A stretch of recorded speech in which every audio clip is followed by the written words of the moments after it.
በሰዓት ህጉ ነበር የበላይ የነበረው። አሁን ጌታችን ህጉን ፈጸመው በመስቀል ላይ ተፈጸመ አለና ህግ ከታች ሆነ። አሁን ከላይ ያለው ምን መሰለህ? ጸጋ ነው። አሁን ጌታ ጋር ሄደ እድን ዘንድ ምን ላድርግ ብትለው፣ የዘላለም ህይወት እንዲኖረኝ ምን ላድርግ ብትለው፣ ጸጋውን ነው የሚያሳይክ፣ የሚጠቁምክ ወደ ጸጋው ነው። በጸጋው ላይ ተደገፍ ነው የሚልክ። አየህ፣ ጸጋውን ነው የሚጠቁምህ። ህግም አሁን ከኛ በታች ነው ያለው። አየህ፣ ህግ ሞግዚት ነበረ። አንድ ጥቅስ ላንብብል ምናልባት ከጠቀመ። ቅድም በጣም ብዙ ጥቅሶችን ቅዱስ የሰጥቶ ነበረ። ከጠቀመ አንድ ጥቅስ ብቻ ላንብብል፣ ህግ ማለት ምን እንደሆነ እንድትረዳው ማለት ነው። ይኸውልህ ገላትያ መጽሐፍ ምዕራፍ 3 እንደዚህ ይላል። ህግ ማለት ሞግዚት ነው። ህግ ምን አልኩክ ቢኒ? ሞግዚት እየሰማሁ ነው። ታሪክ እያስተጋባ ስለነበረ ነው አንተ ሲቆራረጥ ምናልባት ከኔ ወገብ የሚት ያረኩት እየሰማሁ ነው ብሩክ። እሺ እንደዚህ ላይ ይኸውልህ ገላትያ መጽሐፍ ምዕራፍ 3 ከቁጥር 22 ጀምሮ ነገር ግን በኢየሱስ ክርስቶስ ከማመን የሆነውን የተስፋውን ቃል ለሚያምኑ ይሰጥ ዘንድ መጽሐፍ ከኃጢአት በታች ሁሉን ዘግቶታል። ከዛስ እምነት ሳይመጣ ምን ሳይመጣ? እምነት ሳይመጣ ሊገለጥ ላለው እምነት ተዘግተን ከህግ በታች እንጠብቅ ነበር። እምነት በጌታችን በክርስቶስ ኢየሱስ ያለው እምነት ሳይመጣ ከህግ በታች ተዘግተን እንጠብቅ ነበር አለ። የበላይ ምን ነበር? ህግ ነበር። ከዛስ እንደዚህም በእምነት እንጸድቅ ዘንድ ህግ ወደ ክርስቶስ የሚያመጣ ሞግዚታችን ሆኗል። ህግ ምን ነበረ? ሞግዚት፣ ወደ ክርስቶስ የሚያመጣ። ወደ ክርስቶስ ከመጣ በኋላ ግን በሞግዚት አትሆንም ማለት ነው። አየህ፣ አሁንም በዘንድሮ በሞግዚት አይደለም፣ ወደ ወላጆች ስለመጣ እግዚአብሔር አባቴ ነው ቃል ወላጅ ነው ማለት ነው እግዚአብሔር። ወደ ወላጁ ደግሞ አንድ ሰው ከመጣ በሞግዚት ውስጥ አይሆንም። ወላጅ የሌለው ነው በሞግዚት የሚያዘው። አሁን ምን እያለን ነው? ህግ ሞግዚታችን ሆኗል፣ እምነት ግን መጥቷልና ከእንግዲህ ወዲህ ከሞግዚት በታች አይደለንም ይላል። ከምን በታች አይደለንም? ከሞግዚት በታች አይደለንም። ሞግዚት የተባለው ምንድነው በዚህ ክፍል ላይ?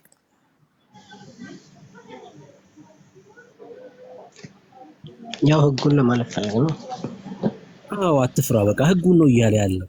ጌታችን ኢየሱስ ክርስቶስ ፈጽሞት እኛን ከህግ ባርነት ነፃ አወጣ። ከሞግዚት በታች አይደላችሁም ይላል የእግዚአብሔር ቃል። ከህጉ በላይ ያለነው እኛን የሚገዛን ጸጋው ነው። ከኛ በላይ ያለው ጸጋ ነው።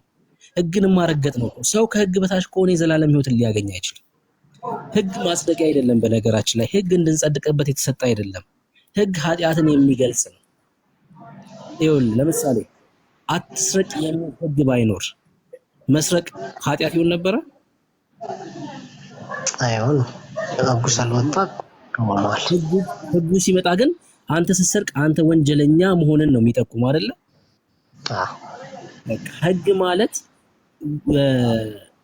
ህግ ማለት ኃጢአተኝነትን ገላጭ ነው። ለዛ ነው ሮሜ መጽሐፍ ምዕራፍ 3 ቅዱስ የጠቀሰልህ ክፍል ስለዚህ ነገር የሚናገር። ሮሜ መጽሐፍ ምዕራፍ 3 ላይ እንደዚህ አይደል የሚለው? ይኸውልህ ላንብብልህ ቁጥር 19 ጀምሮ አፍም ሁሉ ይዘጋ ዘንድ ይላል። ይኸውልህ አፍም ሁሉ ይዘጋ ዘንድ ዓለምም ሁሉ ከእግዚአብሔር ፍርድ በታች ይሆን ዘንድ ህግ የሚናገረው ሁሉ ከህግ በታች ላሉት እንዲናገር እናውቃለን። ይህም የህግን ሥራ በመስራት ሥጋ የለበሰ ሁሉ በእርሱ ፊት ስለማይጸድቅ ነው። ኃጢአት በምንድን ነው የሚታወቀው? በህግ ነው። ህግ ከሌለ ኃጢአት መሆኑን ልታውቅ አትችልም። ያ በደለኛ መሆኑን የምታውቀው በህግ ስለሆነ ማለት ነው። ህጉ የመጣው ለምንድን ነው? ይሄው አንተ በደለኛ ነህ ለማለት ነው። ኃጢአት በህግ ስለሚታወቅ ነው እንጂ ሰው ህግን ፈጽሞ የዘላለም ህይወትን እንዲያገኝ አይደለም። እሱም የሰው አቅም አይደለም። የሰው አቅም ቢሆን እሱ ጌታችን ኢየሱስ ክርስቶስ በራሱ መጥቶ መሰቀል ባላስፈለገው ነበር። ጌታችን ግን ይሄን የራሱን ህግ ምን አደረገው? ፈጸመ። በህግና በነቢያት የተነገሩትን ፈጸመና ለኛ የዘላለም ህይወት ሰጠን። ቢና ይሄ ነው ሐሳቡ። ጥያቄዎች ግን እንዳሉ ይሰማኛል እና ቀደም እንዳልኩ ፎሎ አድርጌያለሁ ለመመለስ። እኔም ቅዱሴም ሌሎች ወንድሞችም ዝግጁ ናቸው። እሺ የትኛው ጥያቄ ብትጠይቀን ማለት ነው። ችግር የለውም። በቃ ሰዓትም ማለት ሻማ ከሰር ሌላ ሰው አስገባው ጊዜ ፈጅ እያሉን ችግር የለውም። በቃ እናወራለን ብላት እንጠይቅ ነገር ምናምን ካለ በውስጥም ቢሆን አወራካል። እሺ እናመሰግናለን። ቃል ቤት አሰማልን የሚባል ተባረክሽ ዳጊ ያለ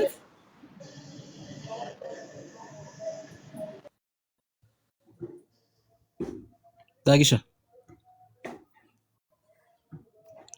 እሺ ረሱ አቤት አቤት ወንድሜ ብሩክ እንኳን ደህና መጣህ። እንኳን ቆያችሁኝ። ከየት ቤተ እምነት ነው? ኦርቶዶክስ። መልካም። ገድላት ለድህነት አይሆንም ወይ የሚል ርዕስ ነው ርዕሳችን። አይቼዋለሁ። ምን ትላለህ?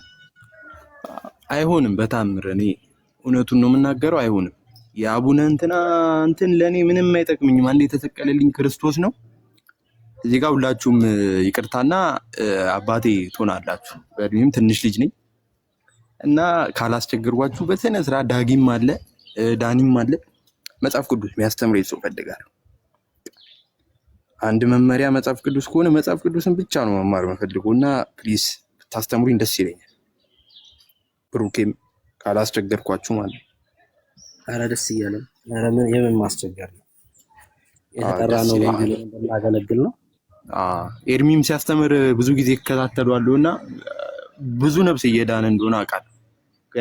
ገድላት እና እንዲህ ተብለው ተለጥፈው ያሉ ብዙ ነገሮች አሉ። አሁን እየመጡ ነው። አሁን ከዚህ አባት ቀጥሎ እየመጡ ነው።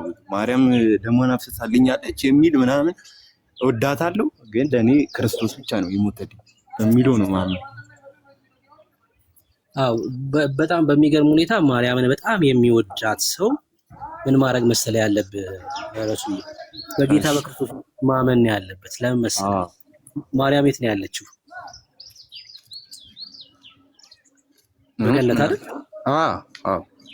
ማርያም ያለችው በገነት ነው አይደል? ማርያምን በጣም የሚወዳት ሰው ጌታን ነው ማመንና መከተል ያለበት። ለምን መሰለህ? ሰው ጌታን ተስፋ ካረገ በጌታ ካመነ ማርያምን ያገኛታል በገነት። ልክ ነው። አብሯት ያመልካል ማለት ነው። እሷም ጌታን እኮ ነው እያመለከች ያለችው አሁን በዚህ ሰዓት። በዚህ ሰዓት ሰው ማርያምን በጣም የሚወዳት ሰው ምን እንደው ማድረግ ያለበት? ጌታን ነው መከተል ያለበት። ጌታ ማርያምን በገነት ያገኛታል፣ አብሯት ያመልካል ማለት ነው። እኔም ደስ እያለኝ ነው። እኔም ቃል መጽሐፍ ቅዱስ በጣም መማር በጣም ፈልጋለሁ። ግን በቃ እንግዲህ እንደሚታወቀው ነው ድርብ ነገር አለ። በጣም ይሄን ይግለጥ እግዚአብሔር እላለሁ። ፍቃድ የሚያስተምረኝ ሰው ቢኖር እኔ በጣም ደስ ይለኛል። ልቤ ቀን ነው ለመማር። የት ነው የምትኖረው? እኔ አዲስ አበባ። እሺ፣ ቸርች ሂደህ ታውቃለህ? ቸርች ሂደህ ታውቃለህ? ያ ቸርች የፕሮቴስታንት አንድ ቀን ምናምን ይቻላል። አንድ ቀን ይላል። እሺ፣ የት አካባቢ ይሰፋልክ? እዚህ ወደ መብራት። እሺ፣ ቁጥርን ጻፍልኝና በውስጥ ከዛ በኋላ እንዳልኩን እንማማራለን። ከዛም ደግሞ ህብረት እንድታረግ እናረጋለን ማለት ነው። እሺ፣ ፎሎ ባክ ለመለሰልኝና እሺ፣ አመሰግናለሁ። ተባረክሽ። ጻፍልኝ ቁጥር እንዳትረሳ። እሺ፣ አሁን ደውልልሃለሁ። እሺ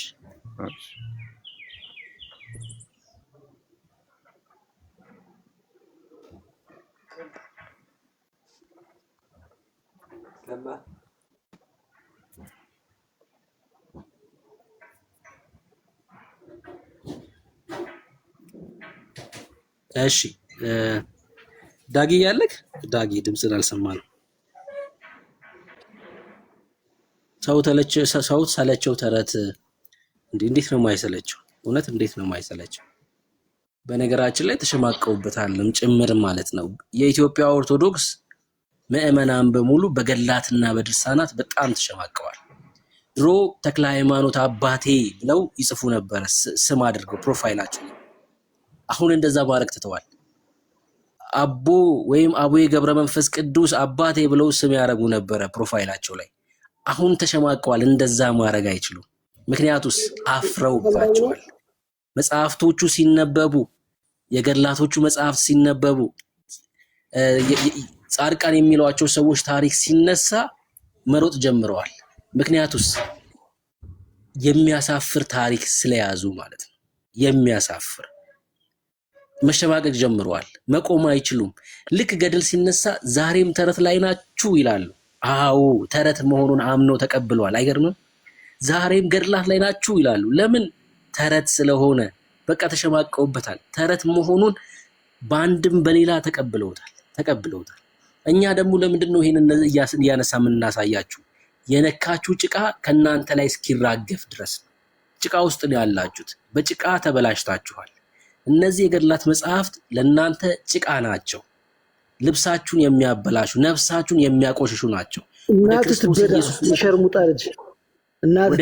ኢየሱስ መጥታችሁ በክርስቶስ ደም እስክትታጠቡ ድረስ እነዚህን ገድላቶች እያነሳን ተረት መሆናቸውን፣ ሕይወት የሌለባቸው መጽሐፍት መሆናቸውን እናሳያለን። ዛሬ አይደለም፣ ወደፊትም እንቀጥላለን።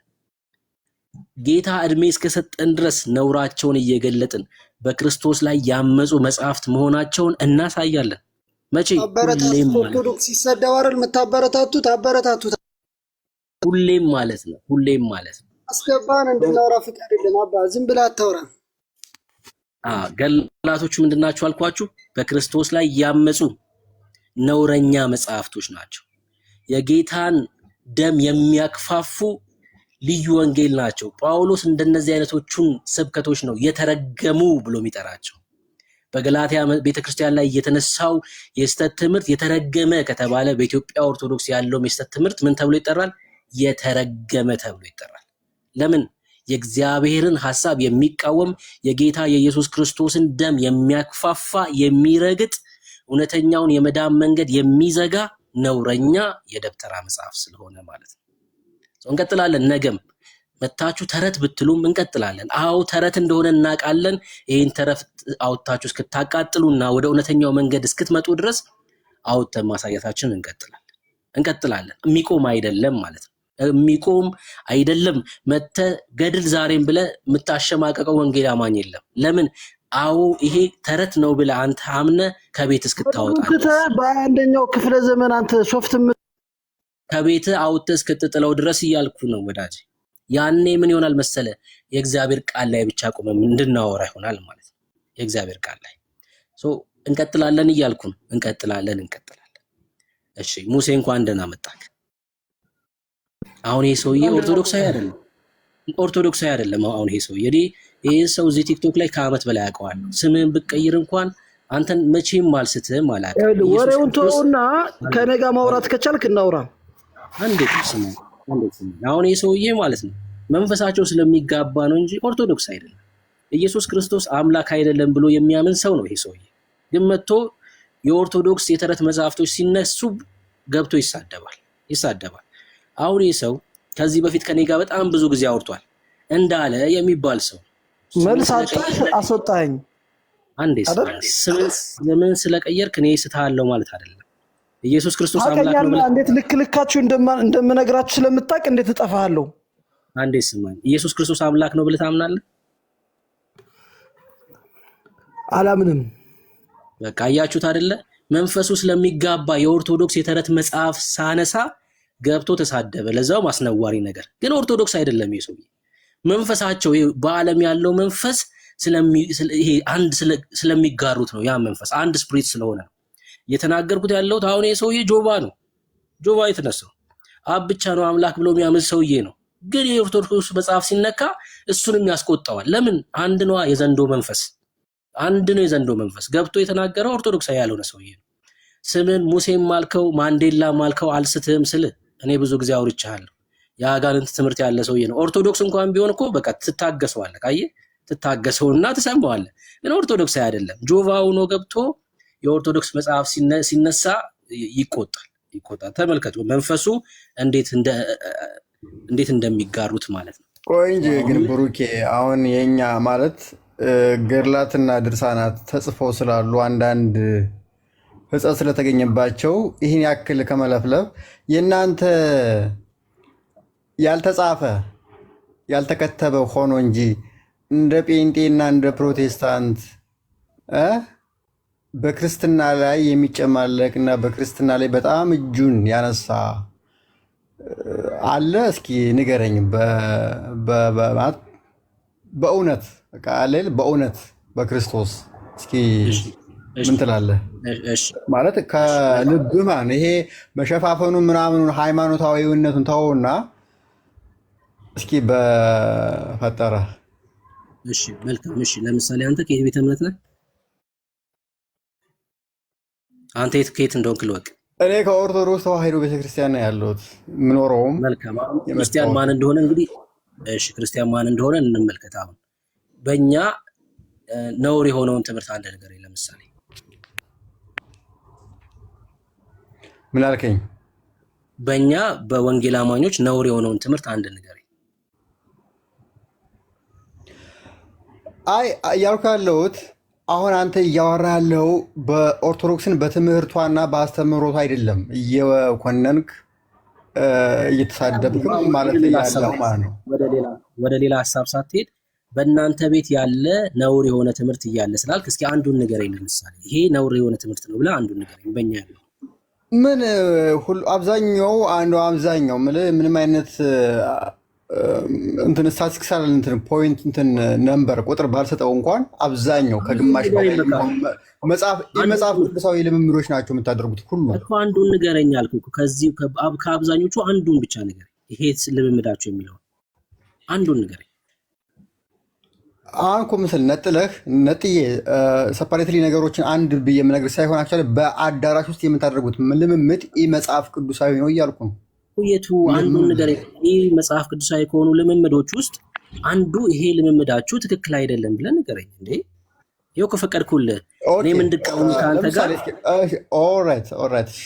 ለምሳሌ የአምልኮ ስርዓቶቻችሁ፣ የጸሎት ስርዓቶቻችሁ፣ የህብረት ስርዓቶቻችሁ ከመጽሐፍ ቅዱሳዊ አንጻር ሲታይ ይህ መጽሐፍ ቅዱሳዊ ብቻም ሳይሆን አይደነው ማለት ዓለማዊ ላይ እንኳን ሊሰራ የማይችሉ ነገሮች እናያለን፣ እንሰማለን። ጸሎት አልክ፣ ሶሪ ይቅርታ፣ ነጥለን እንድናያቸው እኮ ነው። አሁን የአምልኮ ስርዓታችሁ አልክና ጸሎት አልክ። ምን ነው አሁን ጸሎታችንን ነው ስንዘምር ነው የትኛውን ነው? አሁን ትክክል አይደለም እያልክ ያለው?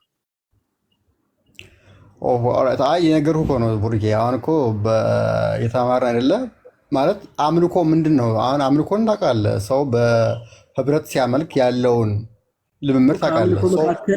ስንዘምር ነው ትክክል ያለውን ነው እንደቃሉ ወይስ ስንጸልይ ነው? የትኛውን ነው? ከሁለት አንዱ እናውራ እያልኩ።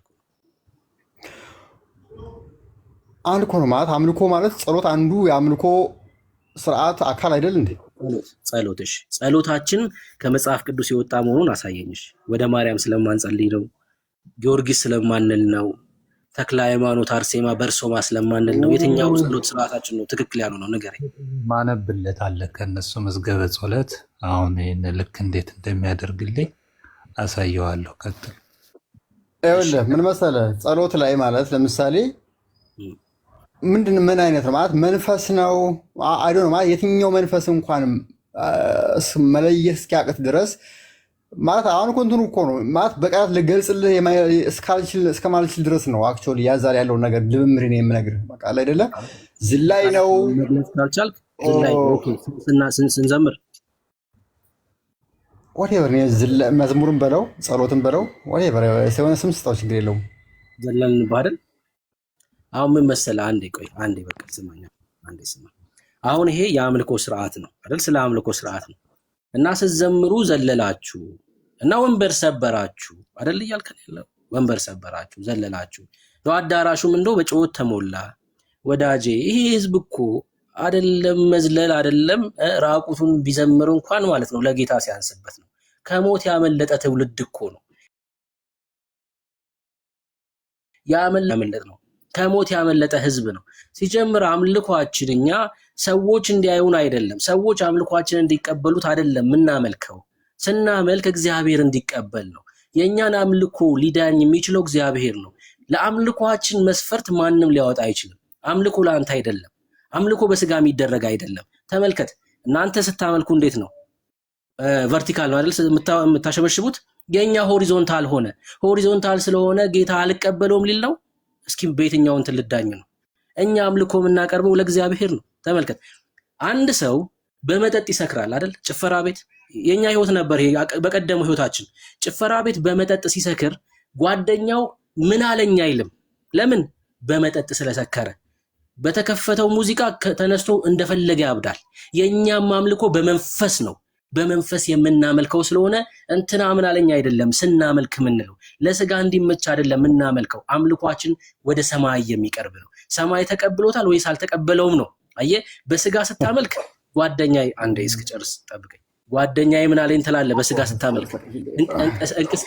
እንቅስቃሴ ትላለህ። ይኸውልህ እንቅስቃሴ ተበላሸ አልተበላሸም ትላለህ፣ ትጨነቃለህ በስጋ ሲሆን። እኛ በስጋ አይደለም የምናመልከው ወዳጄ። ስናመልክ በመንፈስ ቅዱስ ነው የምናመልከው። ለዛስ አየህ እንትና አየኝ አላየኝ እኛ እሱ አይደለም ጉዳያችን። ነፃ የወጣ ትውልድ ነው እያልኩ እኮ ነው። ከየት ከሞት ያመለጠ ትውልድ ነው እያልኩ ነው።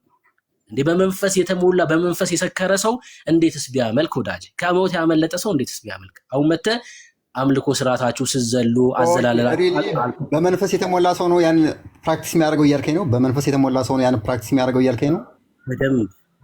በደንብ እየነገርኩህ እኮ ነው። ከሞት ያመለጠ የትንቢት አገልግሎታችሁ እስኪ ስማኛ እንዴ፣ የትንቢት አገልግሎታችሁ የልሳን አገልግሎታችሁ ትክክል ነው እያልከኝ ነው? ማይ ብሩኬ ይቅርታ፣ በጣም ወደ ርዕሱ እንመለስ። ብሩኬ ሪሌቫንት አለምና ርዕሱ እንመለስ። አይ አሁን ለምሳሌ በመንፈስ የሚመራ ሰው የሚሰራው ስራ ነው ወይ የምሰሩት እያልኩ ነው። ብራዘር አይዞ በቃ አሁን ርዕስ ላይ አሁን የማውራት አቅም ካለ በቃ ተረቱ ላይ እናውራ። እችን መልሱልኝና ከዛ ወደ ርዕሱ እንሄዳለን። ምንም መልስ አያስፈልገም ብራዘር። በቃ በደንብ መልሶላል። ወንድምነት ለጌታ ነው የምናደርገው። አሁን የተነሳ ርዕስ አለ፣ ርዕሱ ላይ እናውራ። አይ መልስ የላችሁም አክቹዋሊ ጫው ገድ የለ እሱ ለሰሚው ችግር የለም። ለሰሚው ሰበብ ፈጥረን እንዳትወጣ። አሁን ገድላትና ተአምራትን እሱ ላይ እናውራለን። ቡርኬ ተቀበለው፣ እዛ ላይ እናውራ። ተመልከት ማይ ምን ለጠየቅ መስል የአምልኮ ስርዓት ብለህ ጠየቀህ። እሱን ስመልስልህ ልሳንና ትንቢት ብለህ ወደዛ ሄድክ። ይሄ ተመልሶልሃል ማለት ነው። አሁን አንተ አንድ ጥያቄ ጠይቀኝ መልሼልሃለሁ።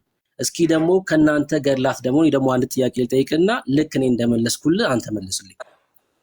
ብሩኬ በቃ በዚህ ከተስማማን ብሩኬ በቃ እቺን ሁለችን አሁን ያልኩን መልስልኝና ወደ ገድላት እንሄዳለን። ችግር የለም። አይ አሁን ደግሞ ወደ አንተን ገድላት ደግሞ አንስቼ ላሳይክ።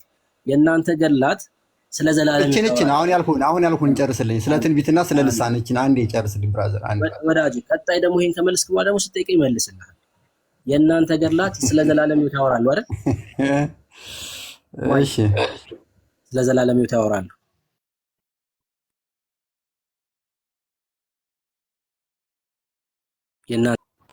ምን አልከኝ? የእናንተ ገድላት ስለ ዘላለም ሕይወት ያወራሉ አይደል? ስለ ዘላለም ሕይወት ማለት በገድላቱ መጽሐፍት ላይ የዘላለም ሕይወት እንደሚገኝ በቅዱሳኑ ይናገራል ወይስ አይናገርም? ሊያስተምር ይችላል፣ ሊናገር ይችላል። ምን ችግር አለው ታዲያ? ምን ችግር አለው? ሰው ምን ችግር አለው ስትል እንደ እግዚአብሔር ቃል እውነት ነው እያልክ ነው አይደለ? ስለ ዘላለማዊ ሕይወት ካስተማረ ኦፍ ኮርስ ትምህርቱን እቀበላለሁ እያልኩ ነው። እኔ ምን ሌላ እሺ ለምሳሌ ዛሬ ስናነሳ የነበረው የክርስቶስ ሰምራን ገድል ነው። የክርስቶስ ሰምራ ገድል የእግዚአብሔር ቃል ነው ብለህ ታምናለህ?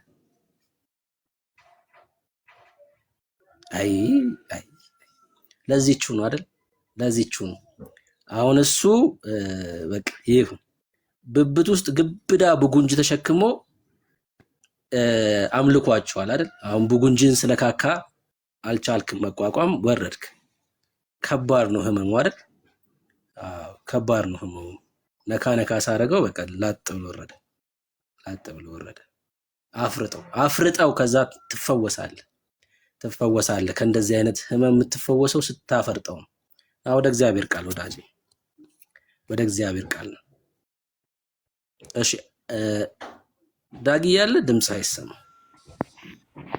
ድምጽን አልሰማነውም ዛሬ። እሺ ኢዮብ እንኳን ደህና መጣክ። እንኳን ደህና ቆያችሁ። እንዴት ናችሁ? እግዚአብሔር ይመስገን። ገድላት ለድህነት አይሆኑም ወይ የሚል ርዕስ ነው። ከየት ቤተ እምነት ነህ አንተ? ከኦርቶዶክስ። የገድላት መጽሐፍት እስትንፋሰ እግዚአብሔር ናቸው? እስትንፋሰ እግዚአብሔር ናቸው ብለን ቤተክርስቲያን ኦፊሻሊ ያስቀመጠችው ነገር የለም። ታሪክ ናቸው፣ ሊሳሳቱ የሚችሉ ናቸው፣ ነጸጽ ሊገኝባቸው የሚችሉ ናቸው። ይሳሳታሉ አይሳሳቱም አልጠየቅኩም። እስትንፋሰ እግዚአብሔር ነው ወይስ አይደለም? እስትንፋሰ እግዚአብሔር ከሆነ አይሳሳትም አይደለም? በሌላ አማርኛ እስትንፋሰ እግዚአብሔር ነው ወይስ አይደለም? አዎ ወይም እየመለስኩልህ እኮ ነው። እሱ አልመለስክልኝም። እስትንፋሰ እግዚአብሔር ነው ማለት ሊሳሳት የማይችል ነው ማለት ነው አይደል? አልጠየቅኩም ነው ያሉን። እሱ እስትንፋሰ እግዚአብሔር ነው ወይስ አይደለም? መልስ አዎ ወንድሜ ወይም ልታስተምራቸው ነው አይደለ? ታች ያሉትን እየነገርኩህ እኮ ነው። ስህተት ሊገኝባቸው የሚችሉ ናቸው። አልጠየቅኩም ነው። ገድላት መጽሐፍት ላይ ስህተት ይገኛል ወይስ አይገኝም? አልጠየቅኩም ነው። እሱም ብዬ እስትንፋሰ እግዚአብሔር ናቸው ስትል ከምን አንግል ነው ታዲያ ጠየቀኝ? እነዚህ ገድላት መጽሐፍት እስትንፋሰ እግዚአብሔር ናቸው ወይስ አይደለም? ከምን አንግል ነው እስትንፋሰ እግዚአብሔር ናቸው አይደሉም ስትል ከምን አንግል ነው? እስትንፋሰ እግዚአብሔር ነው ወይስ አይደለም? እንደዛ ብለህ ስትል አብራርተህ ጠይቀኝ። ከምን አንግል እንደዛ ልትል ቻልክ? መጽሐፍ ቅዱስ እስትንፋሰ እግዚአብሔር ነው ወይስ አይደለም እኮ አብራርተህ ጠይቀኝ። ከምን አንግል ነው እንደዛ የምትለው? መጽሐፍ ቅዱስን እስትንፋሰ እግዚአብሔር ነው የሚለውን ነው አብራርቼ የምጠይቀህ? ኖ መጽሐፍ ቅዱስማ ኦፍኮርስ እስትንፋሰ እግዚአብሔር ነው። በቃ አለቀ። ልክ በዛው መሰረት ገድላትና ድርሳናት እስትንፋሰ እግዚአብሔር ናቸው ወይስ አይደሉም? እስትንፋሰ እግዚአብሔር ናቸው ሳይሆን ሕጸጽ የሚገኝባቸው ኦፍኮርስ አንዳንድ ነገሮች ከመቼት ከታሪክ ከምናምን ሊገኙ የሚችሉ ናቸው። እስትንፋሰ እግዚአብሔር መጽሐፍ ቅዱስ ብቻ ነው። እሺ እስትንፋሰ እግዚአብሔር አይደሉም። የእግዚአብሔርን ሀሳብ የያዙ ነገር ግን እንደ መጽሐፍ ቅዱስ እስትንፋሰ እግዚአብሔር ናቸው ብላ ቤተክርስቲያን ኦፊሻል ያስቀመጠችው ነገር የለም። እስትንፋሰ እግዚአብሔር ካልሆነ የሰዎች ሀሳብ ነው ማለት ነው። የሰዎች ሀሳብ ሳይሆን በእግዚአብሔር የተደረጉ ታምራት ኦፍኮርስ ግን በሰዎች ሲጻፉ ችግሮች ሊገኝ እጸጾች ሊገኙበት የሚችል እኔ አሁን እጸጽ ይገኝበታል ያልጠየቅኩን ለምን ታወራለህ? ደህና ነህ? አንተ በምትፈልገው መልኩ አይደለም እኮ መልስልህ። እንደዛ ምናምን ነገር ስላልክ አይደለም። የአንተን ጥያቄ ልትመልስ ከሆነ የገባኸው መግባት አይጠበቅብህ። የገባኸው የእኛን ጥያቄ ለመመለስ ከሆነ አንተ እምነትን የምታብራራበት መንገድ አለ። እምነቴን እየነገርኩ ነው። እኔን አይደለም ጠይቀኝ። እምነቴን እየነገርኩ ነው። ያልጠየቅኩን እየመለስክ ነው። እኔ ያልጠየቅኩን ነው እየመለስክ ያለው። የእኔ ጥያቄ ገድላት ላይ ስህተት ይገኛል አይገኝም አይደለም። አልጠየቅኩም እሱ። ለምሳሌ መጽሐፍ ቅዱስ እስትንፋሰ እግዚአብሔር ነው ስንል የተጻፈው መጽሐፍ ቅዱስ 40 በሚያክሉ ሰዎች ነው። በሰዎች ነው የተጻፉት ገድላት ብለህ ልትነግረኝ አይገባም። በማሽን አይጻፍ ታዲያ፣ ወይ ደግሞ አህዮች ተሰብስበው አይጽፉት።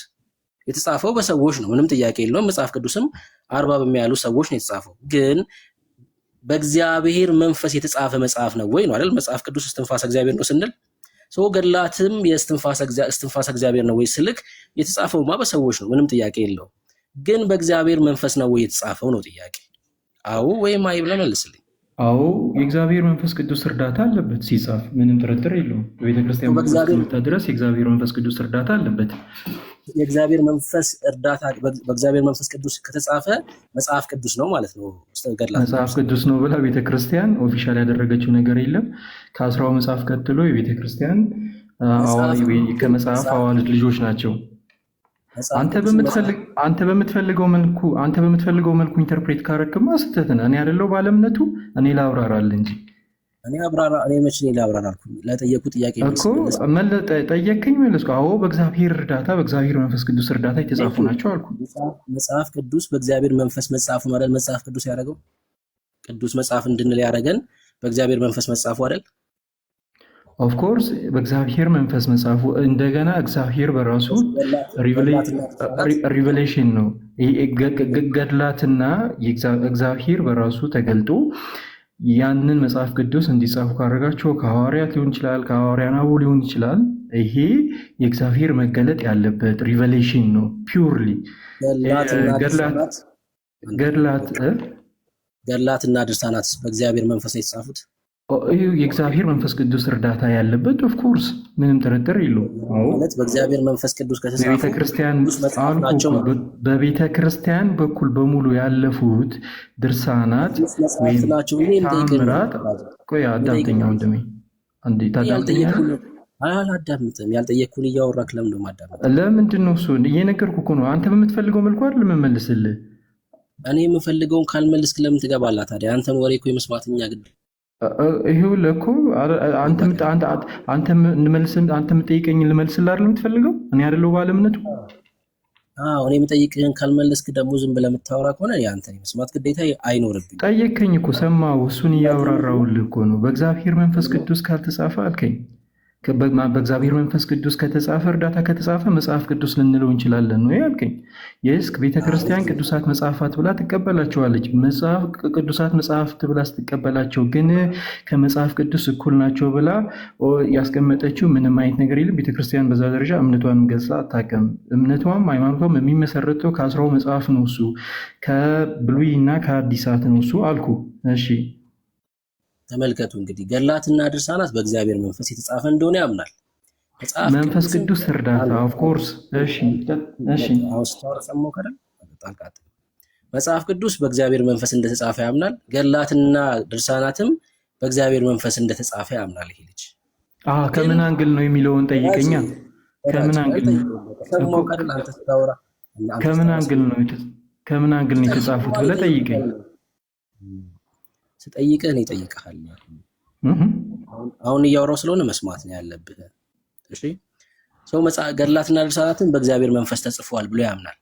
ያ ማለት መጽሐፍ ቅዱስም ቅዱስ የእግዚአብሔር ቃል ነው፣ ገድላትም ቅዱስ የእግዚአብሔር ቃል ናቸው እያለ ነው ያለው።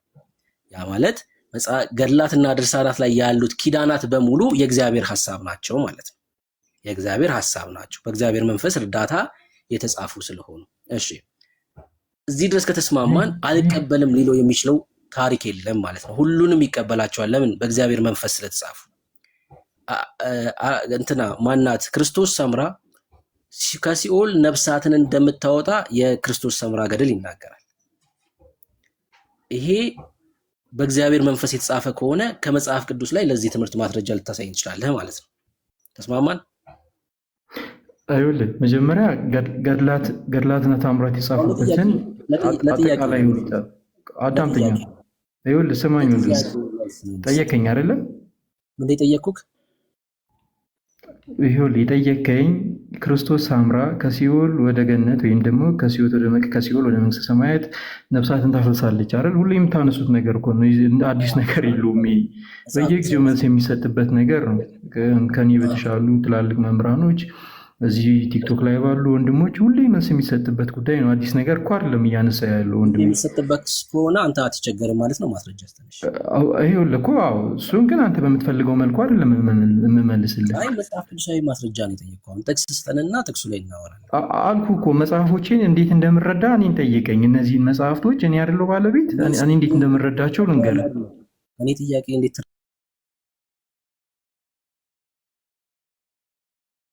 ተአምር በራሱ which is at one times በእግዚአብሔር እርዳታ የሚደረግ ተአምራቶች በሙሉ መጽሐፍ ቅዱስ ላይ ተጽፈው አልቀዋል ማለት አይደለም። ተረዳኝ።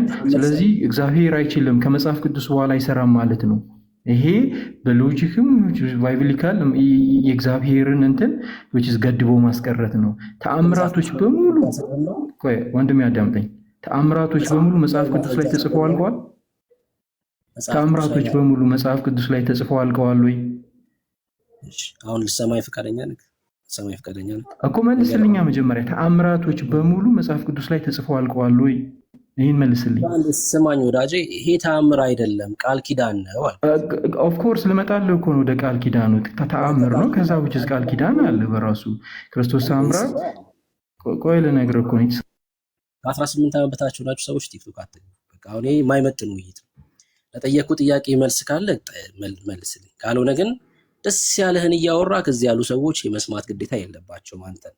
ተአምር ማለት ለምሳሌ አቦ ከፀሐይ በላይ 7 ዓመት ኖረ። አሁን ይሄ ተአምር ነው። ተአምር ብላችሁ ነው የምትጽፉት አይደል? አሁን ይሄን ጥያቄ አላነሳውም እኔ። ከሲኦል ስለመውጣት ነው ቃል ኪዳን ተገባላት ተብሎ መጽሐፉ ላይ የተጻፈ። እንደዚህ አይነት ቃል ኪዳን ከመጽሐፍ ቅዱስ ልታሳየን ትችላለህ ወይ? ሰዎች ከሲኦል ነፍሳትን ማውጣት እንደሚችሉ የሚያሳይ የመጽሐፍ ቅዱስ ትምህርት አለ ወይ? በቃ ለዚህ ማስረጃ ካለ ስጠን፣ ከሌለ ደግሞ አታድክመን ወዳጅ። ማስረጃ አዩብ ሚውት ነሽ ያወራ ከሆነ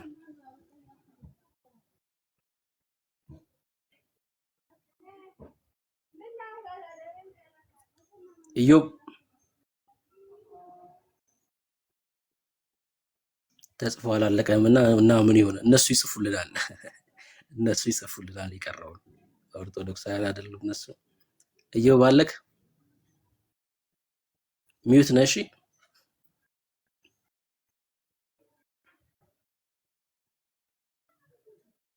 ኦርቶዶክስ ሚስጥር ናት። ኢዮብ እየሰማከን አይደለም ወይ? ተመለሰ ገባ። ልትወርድ ነው። እሺ ተመለሰ ትገባለህ ማለት ነው።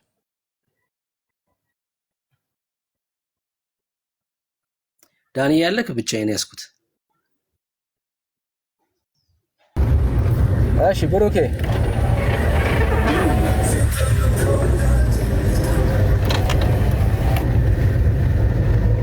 አይ ድምጽ አለው ወገኖች ሰማለው ሰማለሁ። እሺ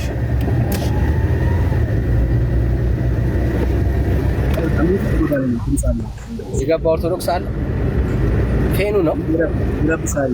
ዳኒ ይታል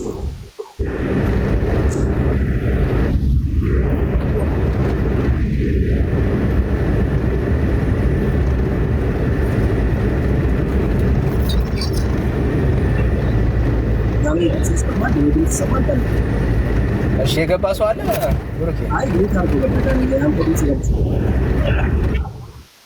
ሚውት አድርጎ ያንተ አይ ሚውት አድርጎ ያንተ ድምጽ አደን ይረብሻል። እሺ አይ ይረብሻል። እሺ አላ ጆሮአችን ግን አልተረፈም። ዳኒ ሶሊ እንኳን ደህና መጣህ። ብሩኬ እንዴት ናቸው? ሰላም ብያለሁ። ዳጊ ዳኒ ሁላችሁ።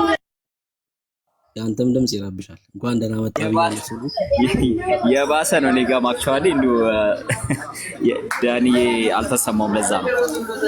ተባረኩ። ተባረክሽ። ቡዜ እንኳን ደህና መጣህ። እንኳን ደህና ቆያችሁ። ሰላም ናችሁ? የት ቤተ እምነት ነው? ኦርቶዶክስ ተዋሕዶ ነኝ።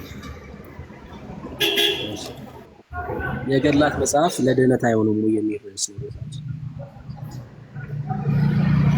ያው መማሪያ ናቸው፣ ለድህነት ሳይሆን በእነሱ ተምረን ወደ ድህነቱ እንሄዳለን እንጂ ምንድነው ድህነት የሚያስገኘው በኢየሱስ ክርስቶስ አምነን ስንጠመቅና ቅዱስ ቁርባኑን ስንወስድ ነው። ምንድነው የሚያስተምሩት? ከነሱ ምንድነው የምትማሩት? አንድ ጊዜ ትታገሰኛለሽ? አንዴ። እሺ ሌላ ኦርቶዶክሳዊ ያለ አምሳሉ ዝም ብዬ ገስት ላይ ያላችሁትን ላስገባችሁ፣ እያስገባው ልጠይቃችሁ። አምሳሉ አለክ? ክርስቲያን ሚሽነሪ ኦርቶዶክስ። ይሄ አሁን ኦርቶዶክስ ሊሆን አይችልም። ዚኮ ቤዛ ኢየሱስ ብቻ ነው የሚል ኦርቶዶክስ ሊሆን አይችልም። ኤልዛቤት አቀሻለሁ። ታንክስ ጋድ። አሁን ታንክስ ጋድ ብሎ ኦርቶዶክስ ይሆናል? አይሆንም፣ በእርግጠኝነት አይሆንም። ኦኬ እሺ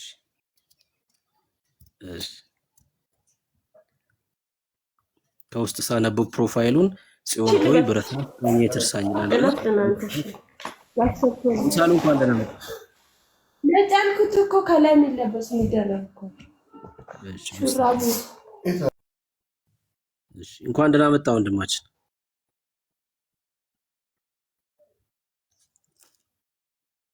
ታንክስ ጋድ።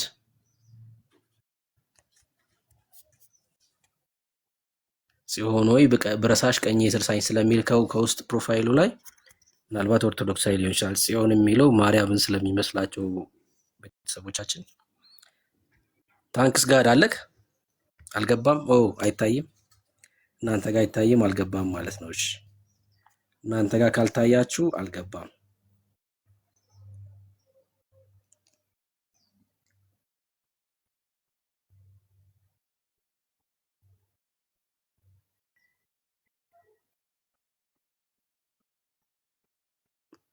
እሺ አትደንግጡ። አሁን ይሄም ክርስቲያን ነው የሚሆነው። አትደንግጡ። ገብተሃል?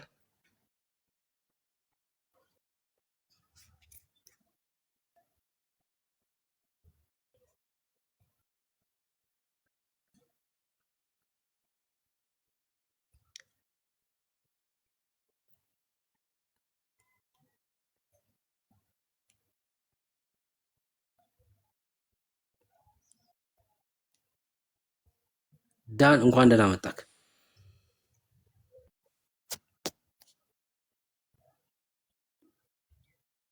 እየገቡ አይደሉም እንዴ ሁሉ?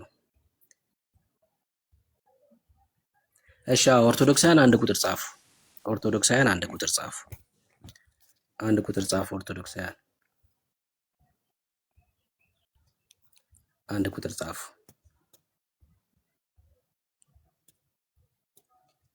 ኤርሚሻዬ እንኳን ደህና መጣ። ሰላም ሰላም፣ ብሩኬ፣ ዳኒ፣ ዳጊ፣ እዚህ ያላችሁ ወዳጆች ሁላችሁ እንዴት ናችሁ? ደህና ናችሁ ወይ? ጸጋና ሰላም ይብዛላችሁ። አሜን አሜን። ክብር ለኢየሱስ ይሁን። እንኳን ደህና መጣ ኤርሚሻዬ። ቡዜን ከቻለ እያላችሁ ነው?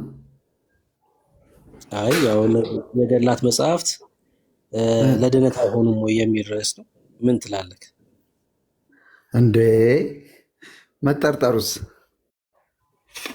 ይሆናሉ ነው ይሆናሉ ነው ዋናው ነገራቸው። ምን ሆነና?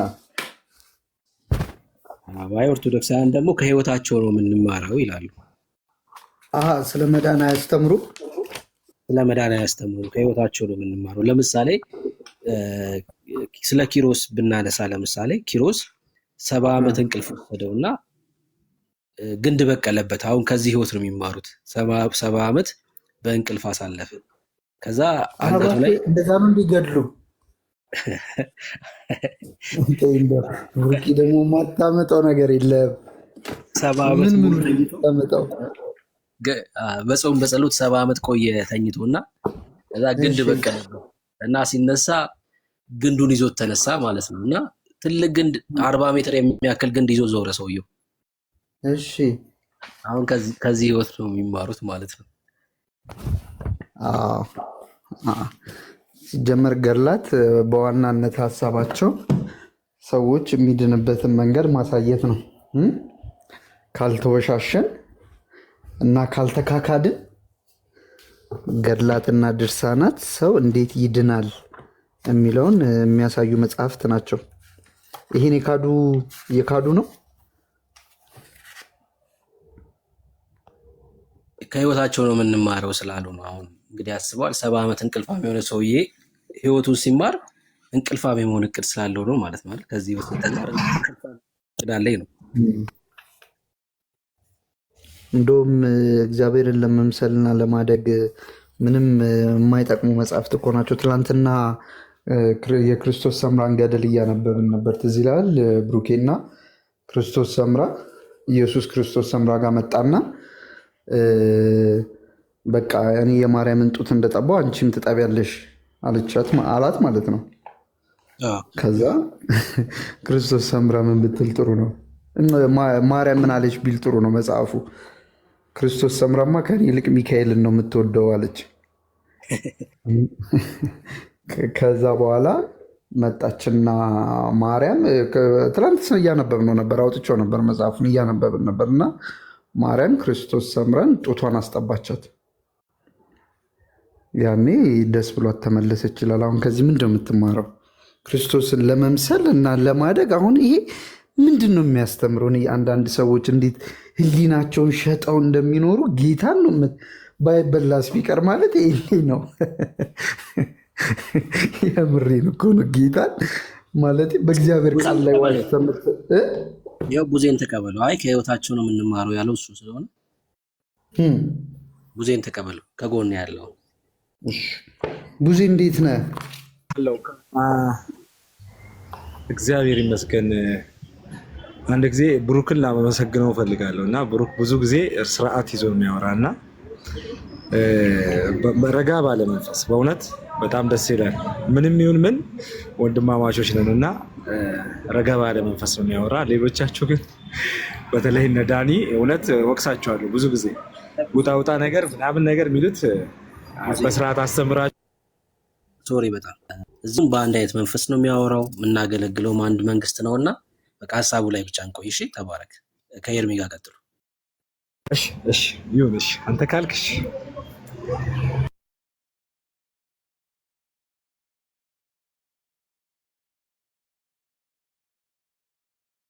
ቡዜ እንዴት ነህ? እግዚአብሔር ይመስገን ደህና ነህ? ኦርቶዶክስ ነህ? ኦርቶዶክስ ተዋህዶ ነኝ። በቀጥተኛው መንገድ ላይ ነው ያለሁት ከክርስቶስ ትምህርት ጋር ይህ በጣም ደስ ይላል። ስለ ገድላትና ድርሳናት እያወራን ነው። በገድላት ታምናለህ እንዴ? አቤት፣ በገድላትና ድርሳናት ታምናለህ? አዎ እናምናለን። እኔ አምናለሁ። ማመን ማለት ያው ማምለክ ማለት እንዳልሆነ ታውቀዋለህ። ገባኝ። ገድላትን ያው ለአንተ ዘርዝሬ ማብራራት የለብኝም። ያው አረዳዴን ከፈለክ እነግርሃለሁ። አይ ችግር የለውም። እያወራን ያለነው ገድላትና ድርሳናት ማለት ነው የመዳንን መንገድ ያስተምራሉ አያስተምሩም? ድገምልኝ፣ አልተሰማኝም ድምፅ። ገድላትና ድርሳናት የመዳንን መንገድ ያስተምራሉ ወይስ አያስተምሩም? ያስተምራሉ። ያው አባቶቻችን የሰሩት ገድል የእነሱ ፈለግ ይዘን እንድንከተል ያደርጋሉ። መማሪያ ናቸው። ከዛ ውጭ ሰው እንዴት እንደሚድንስ አያስተምሩ? መማሪያ ናቸው አልኩኝ እኮ ቅድምም ከብሩኬ ጋር የምንማርበት ናቸው። አይ የምትማሩበት ብቻ ሳይሆን ገድላትና ድርሳናት ሰው እንዴት እንደሚድን ያስተምራሉ ወይስ አያስተምሩም? ያስተምራሉ አልኩ እኮ ገድላት ያስተምራሉ። አሁን ባይዘው እኔ ገድላት ላይ ብዙም አንወያይ ይለኛል። ሀሳቤን እሰጥሃለሁ። እሺ በጣም አሪፍ ቡዜ፣ ይህንን የፈለግነው ገድላትና ድርሳናት የመዳንን መንገድ ያስተምራሉ። አንዳንድ ሰዎች ገድላትና ድርሳናት ስለ መዳን የሚያስተምሩ አይደሉም ብለው ስለሚናገሩ ይሄ ስህተት መሆኑን አሳይተሃል። በጣም ጥሩ። ይህን ነው እኛም የምንፈልገው። ስለዚህ ገድላትና ድርሳናት የመዳንን መንገድ ያስተምራሉ። ይሄ ማለት ምን ማለት ነው? በሌላ ቋንቋ ገድላትና ድርሳናት የመዳንን መንገድ ለኦርቶዶክሳውያን የሚያሳዩ ናቸው። ሰው እንዴት ይድናል የሚለውን ያሳያሉ። በጣም አሪፍ። በጣም ብዙ ሰዎች እዚህ ቲክቶክ ላይ ሲዋሹ ነበር። ገድላትና ድርሳናት ስለ መዳን የሚያወሩ አይደሉም፣ ከታሪካቸው የምንማርባቸው ብቻ ናቸው ሲሉ ነበር። ይሄ ስህተት መሆኑን አሳይተሃል ቡዜ። ቴንኪው። ቀጣዩ ጥያቄ ምንድን ነው? የሚያስተምሩት ትምህርት ግን ትክክል ነው ወይ ነው? ኦኬ፣ ትክክል ያልሆነ ትምህርት ካለ በአባቶቻችን ተጠንቶ በሲኖዶስም ይሁን በተለያዮቹ ሊቆች ተጠንቶ የሚቀነስ የሚጨመር ነገር እንዳለ ያው አንተም ታውቀዋለህ። እሱን አይደለም የሚጨመር የሚቀነሰውን አይደለም። የኔ ጥያቄ ይጨመራል ይቀነሳል አባቶቻችሁ ያዩታል ወይስ ምናምን አይደለም። የኔ ጥያቄ የተሳሳተ ትምህርት ከመጽሐፍ ቅዱስ ተቃራኒ የሆነ ትምህርት አላቸው ወይስ የላቸውም? አይ ያላቸው ካሉ ይቀነሳል። ለጊዜው ግን እኔ ያለውን አናውቅም። የተሰጠ ነገር የለም። እንየዋ አባቶቻችን የተነገረ ነገር የለም። አንድ ጥያቄ ልጠይቅህ። እሺ፣ የሚያድነው ስም ኢየሱስ የሚለው ነው ወይስ ማርያም የሚለው ስም? የሚያድነውማ ኢየሱስ ግልጽ ነው እኮ ወንድሜ። ሰው የማርያምን ስም በመጥራት አይድንም? አቤት፣ ሰው የማርያምን ስም በመጥራት አይድንም? ሰው በማርያም ስም ገድሉን ሀሳቡን ተረድተዋል። እዛ ላይ ምናልባት አንተ ያነበብከው ገድል ላይ ሀሳቡ ሙሉ አውዱን ማንበብ አለ። የምጠይቅህን መልስልኝ። ሲምፕል ጥያቄ ነው። ሰው የማርያም መጽሐፉ የሚለው ገብቶኛል፣ ጥያቄ ገብቶኛል። በቃ በማርያም ስም በገብርኤል ስም የሚል ነገር የለም። በኢየሱስ ክርስቶስ ስም እንደሚድን ነው የሚናገር መጽሐፍ ቅዱስ። በጣም አሪፍ። እሺ፣ የኢትዮጵያ ኦርቶዶክስ ተዋሕዶ ቤተክርስቲያን ግን ሰው የማርያምንም ስም በመጥራት እንደሚድን ታስተምራለች።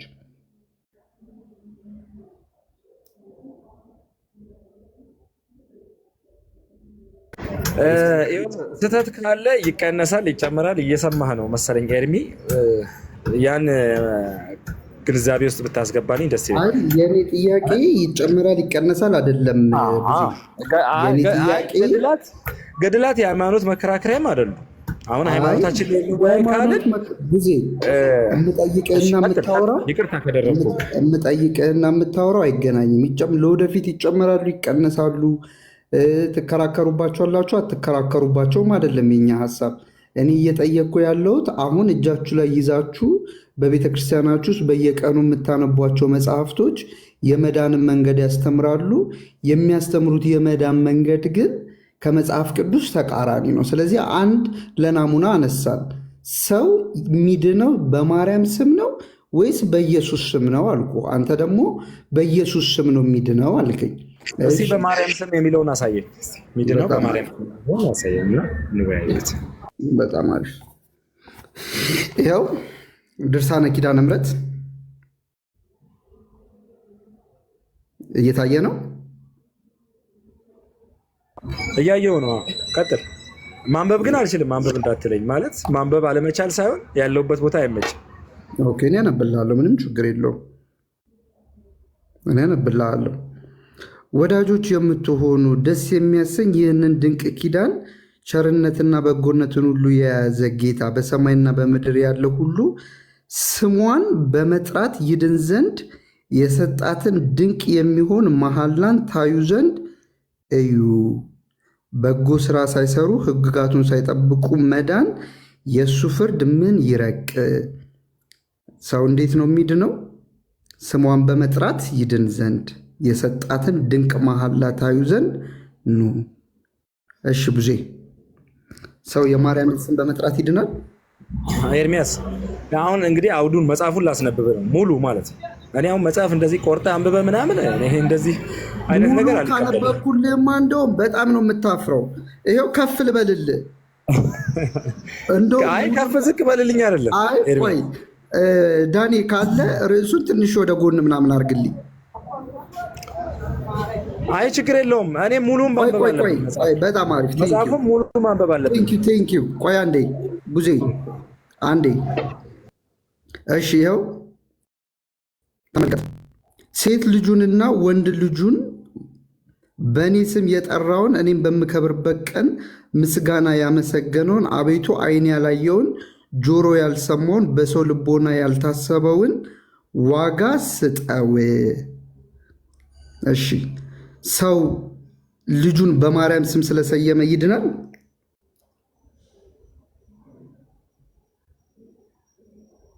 ቡዜ ሚዩት ነህ። አይ ሙሉ መጽሐፍ ማንበብ አለብን። ቆርጠ እኮ ነው ያነበብክ ያለው። ምንም ሙሉ መጽሐፍ አንብብልኝ። አሁን 25ኛ ገጽ ላይ ነው ያለው አይደለ? ከአንድ ጀምሮ ምን ለማለት እንዳሰበ አንድ ጀምሬ ላንብብልህ። አዎ እስከዚህ ድረስ ማንበብ አለብህ። ስራ ፈትኖ እንደ ሀሳቡ መረዳት አለብህ ወንድሜ። ቡዜ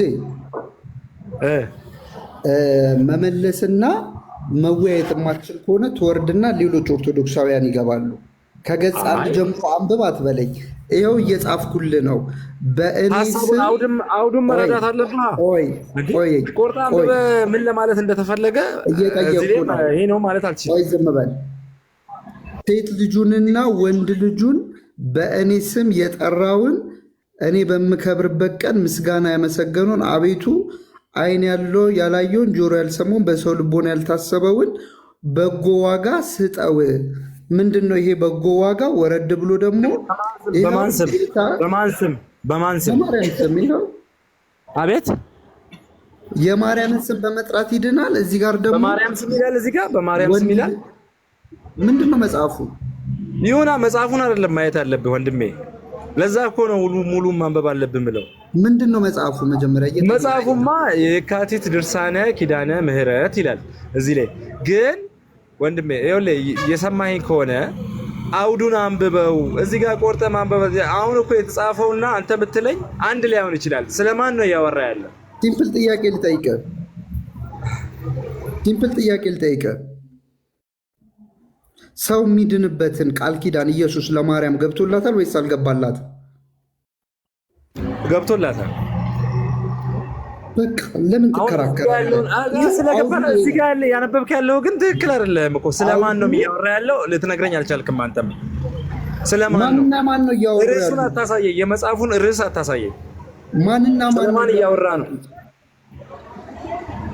ቃል ኪዳን ግባልኝ ብላ ያለችው ማን ነች? ግዕዙን አሳየና፣ ግዕዙን አሳየኝ። አይ ስለማን እያወራ እንደሆነ ንገረን እስቲ።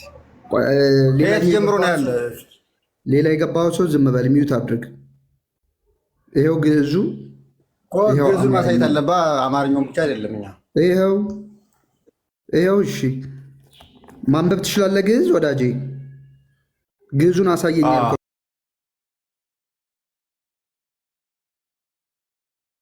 በሰማይ ወልዶ ወለቶ በስሜ ወዛሃሌ ማይሌተ ብሎ ምንድን ነው የሚለው? በስምኪ ነው ይሄው በስሜ ኦራይት እና ምን ችግር አለው ታዲያ? ቀጥል ወበዓል የአስዮ እግዚኦ እሴተ ሰናየ ዘአይን ኢሬየ ወእዝኒ ይሰማ ወውስተ ልበ ሰብ ዘይተሃለየ። በቃ ዝም በል ከቡዜ ጋር እናወራ። አንተ ሚዩት አድርግ። አይ አይደለም፣ ከግዙ ነው ዋናው ፍሬ ሀሳቡ ያለ ብዬ ነው። አማርኛው ጋር ትሄድ። በቃ አማርኛው ጋር ልዩነት አለው ግዙና አማርኛው። ያንተ ቤተክርስቲያን እኮ ነው ያሳተመው። ምን አይነት ልዩነት አለው? አይ ማት አማርኛው ሲተተርጉሞና ሲብራራ ይለያያል ብዬ ነው። ግዙ ዋናው ሩቱ ምንም የተብራራ ስለሆነ ማለት ነው። ግዙን የጻፉት ሰዎች ናቸው አለ የተረጎሙት። ስለዚህ ሚዩት አድርግ አንተ ዝም በል። አይ እሺ ኤርሚዬ፣ አንተ ስለማን እንደተጻፈ እኮ አሁን እዚህ ጋር እያሳየህን አይደለም። ብታሳየን መልካም። ይኸው ገብተህ ማንበብ ትችላለህ። ድርሳነ ኪዳነ ምሕረት ነው። ኢየሱስ መግለጡ የካቲት ወር ላይ የካቲት 16 የማን በዓል ነው? ስለዚህ እኔ አንተ እንዳልከው 25 ገጽ ተመልሼ ላነብልህ አልችልም። እሺ ካልቻልክ ወደ ሌላ ጥያቄ ለፍ።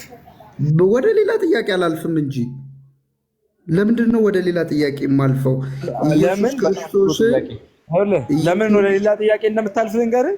ስለማን እንደተጻፈ አላሳይህም። የምጠይቅህን ስማ። ወንድ ልጅን ቀጥል።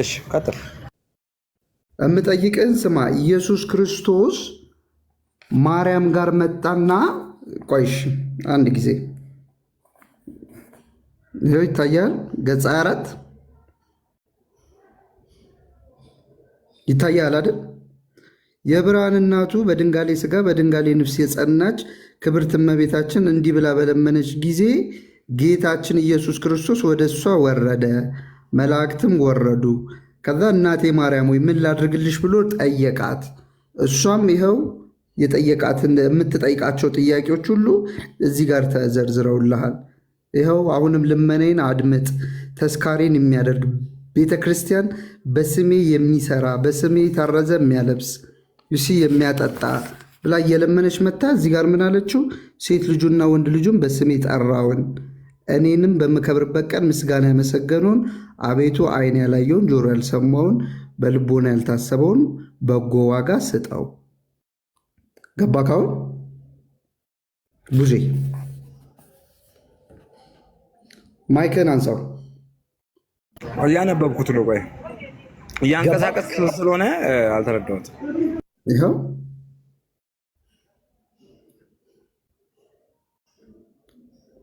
ሺህ ጊዜ እኮ ነው ያነበብኩልህ።